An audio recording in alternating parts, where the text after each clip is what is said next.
Sophie Cunningham owned Jacy Sheldon from the same game that Marina Mabrey did the massive body slam into Caitlin Clark on. She still owns Jacy. She still owns Jacy Sheldon. And what's great is she's got a great sense of humor about it, and she's not shy about it. I mean, what are they going to do? Sophie Cunningham just turned the WNBA into her own say it with your chest stage, and the punchline landed squarely on Jacy Sheldon.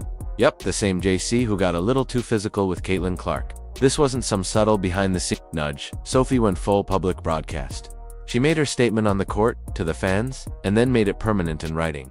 So here's the question. How big is your Sophie fandom? Drop your thoughts in the comments, because from the perspective of Fever Nation, this is exactly the spark the league's brightest star should have in her corner. This is kind of crazy. This one is kind of crazy. When you get Sophie Cunningham to sign a Jacy Sheldon rookie card with property of, that is crazy. That is crazy. Property of Sophie Cunningham. Here's the truth. Most squads won't admit, when your teammate is Caitlin Clark, the human sellout machine, a ratings magnet, and a prime target for every grudge-holding defender, you either step up to protect her or you stand around being a prop while opponents treat her like open season. Sophie Cunningham chose the first option and slammed it shut on a few fingers. This all connects back to that wild game, the same one where Marina Mabrey went full special teams mode and blasted Clark after the whistle. But before Mabrey tried her NFL audition, Jacy Sheldon opened the show with a "let's test the limits" hit that had Fever fans wishing the league had a universal penalty box. If only the W had one. Third quarter we go. They're trailing by 10. Keep an eye on her and Jacy Sheldon. Clark trying to back her down. Clark is okay. Sheldon, that was Clark, hitting her in the face. Clark is upset about that. Then everybody's upset about that. Marina Mabrey comes in.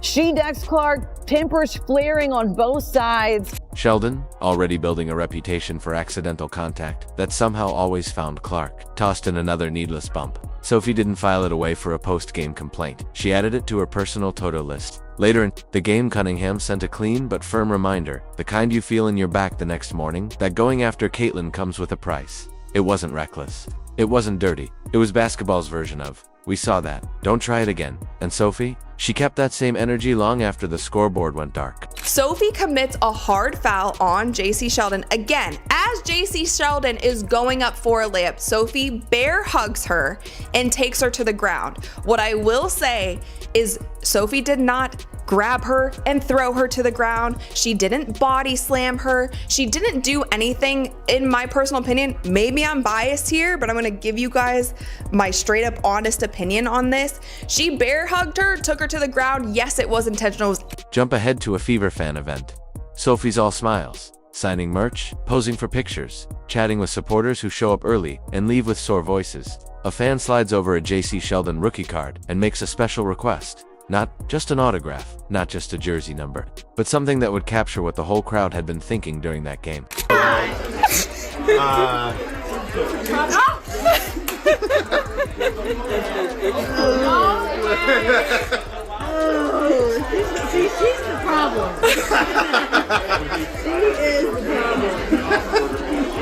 Sophie grabs the pen, looks at the card, and writes across the front, "Property of Sophie Cunningham." That's not a doodle, that's a statement. That's "you mess with our star." Cool, here's your invoice. It's also a memo. Indiana has an enforcer, and she's fully credited.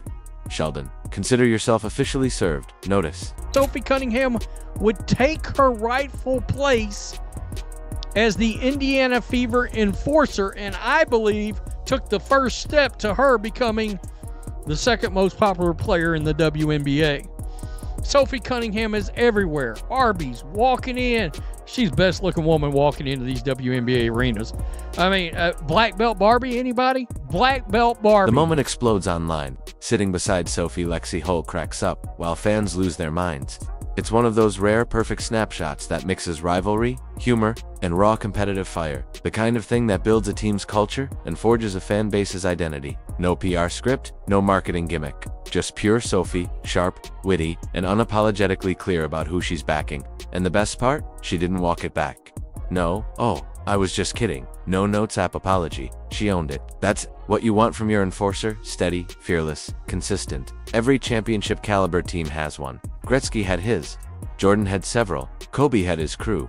Curry's got Draymond. And now, the WNBA's biggest draw has Sophie Cunningham. Protector by choice, scorer by trade, and apparently part-time notary for rival guards. Sophie Cunningham has been Caitlin Clark's biggest cheerleader and defender. And it literally like pisses me off when people are like, she's not the face of the league. Who would be? What? When people try to argue that she's not the face of our league, Yeah. or if our league would be where we're at without her, you're dumb as Yeah. You're literally dumb as The sad truth about this video we just watched is she is the first WNBA player I have seen to openly say this out loud, publicly, and not be ashamed in declaring it. Here's the twist. Sophie's not just a bench bruiser, there to rack up fouls. She's producing at a high level. Since the break, she's been draining shots, firing threes like she owns the arc, and stacking 15, 18, 20-point nights, while others are still waking up. Against Phoenix, when the Fever needed points, she delivered 18 on demand while a couple teammates looked lost. Being tough is nice. Being tough and efficient. That's how you win games that stick in fans' memories. Caitlin Clark is the reason we have been talking about the WNBA. Hate it or love it, it's true. I don't believe that Caitlin Clark necessarily wants that title that everyone has been giving to her. I think she just wants to be appreciated. And Sophie Cunningham, she just seems like such a real one, such a good friend. I think especially with women, especially elite level athletes, there's a lot of people, women, who will kind of stab you in the back. There's a lot of jealousy, a lot of resentment, especially when you're good. But Sophie just seems like such a girl's girl. I really, really like her. Maybe Caitlin Clark should do the next American Eagle campaign, or Sophie. So when Sophie wrote Property of Sophie Cunningham, it didn't feel petty, it felt justified. Fever fans erupted because it wasn't about one bump or one shove. It was about an entire season's worth of cheap contact finally getting a public return address. It was a teammate saying, "Our star's not alone anymore," and saying it in ink, not in a And what do you guys think? Do you guys think this means anything? Like, obviously, when you get a Sophie Cunningham to sign a Jacy Sheldon card, like, I think we should see that more in sports. Everything lined up perfectly. The autograph turned into a meme. Fever fans claimed it as gospel. Clark's supporters, now practically an army, saved it to their phones. Even neutrals tired of seeing Clark get targeted nodded and hit share. And just like that, the bigger storyline clicked. Jacy Sheldon's still young WNBA career, drafted by Dallas, traded to Connecticut, moved again to Washington, already had some bumps. But now her most viral headline wasn't about scoring or defense. It was this, the guard who took her shot at Caitlin, and the guard who got claimed by Sophie Cunningham. This is hilarious. It really is. Indiana Fever star takes humorous jab at Caitlin Clark villain. You gotta love an Iowa Hawkeyes wire headline. That's really good. That's Jacy Sheldon. Congratulations. That's all you're known as. The chick that was mean to Caitlin Clark. That's your legacy. I don't know what else to tell you. I mean, you've been traded, and I don't think you're much of a basketball player.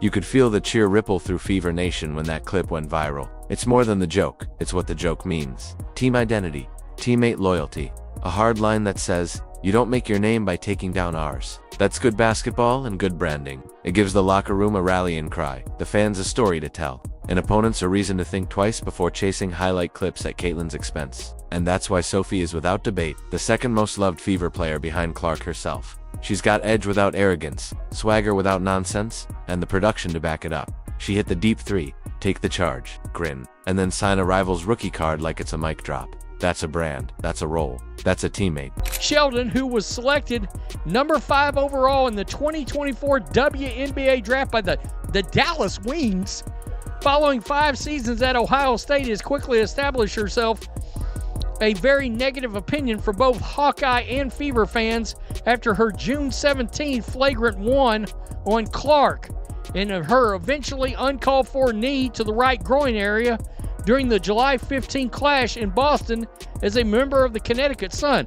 By the way, can you stay with the team? You got selected by Dallas. You're already on your 3rd squad in 18 months. God. Let's be real. Sophie versus JC wouldn't even be a storyline if the league had protected its biggest star like every other pro league does. But it didn't, and that's why the autograph landed like a headline. From Kennedy Carter's blindside to DeShield's hip check 2. Mabry's after whistle shoved to Sheldon's accidental hands. The trend's been loud, the refs ignored too much, the fines hit the wrong targets, and opposing guards learned they could get clicks. From poking the bear, I just think, and you know way better than me, Yeah. but like, it just feels like people are jealous of this new little wave of. They are, but I just hate that because like, this is what we've always wanted as a league. So like, who cares who gets the credit? And if you're smart, you're making money off of them. Yeah. Like you are literally making money from the viewership. And why bully the person who is like not 100% responsible, but like has a huge role in growing your sport? Dude, and it literally like pisses me off when people are like, she's not the face of the league. Who would be? What? For Fever fans, the Sheldon incident stung more than usual. This isn't a grizzled vet. It's a role player whose WNBA career is still fresh off the draft stage. Yet somehow, she's becoming more known for questionable fouls than actual on-court production, picked 5th overall by Dallas in 2024. She didn't even finish a season before being shipped to another team. Now she's making headlines for hitting Caitlin Clark in ways that have nothing to do with solid defense. That S, not the resume you want if you're aiming for respect in this league. And Sophie Cunningham? She saw the whole thing and decided Sheldon's tough girl routine needed a serious reality check.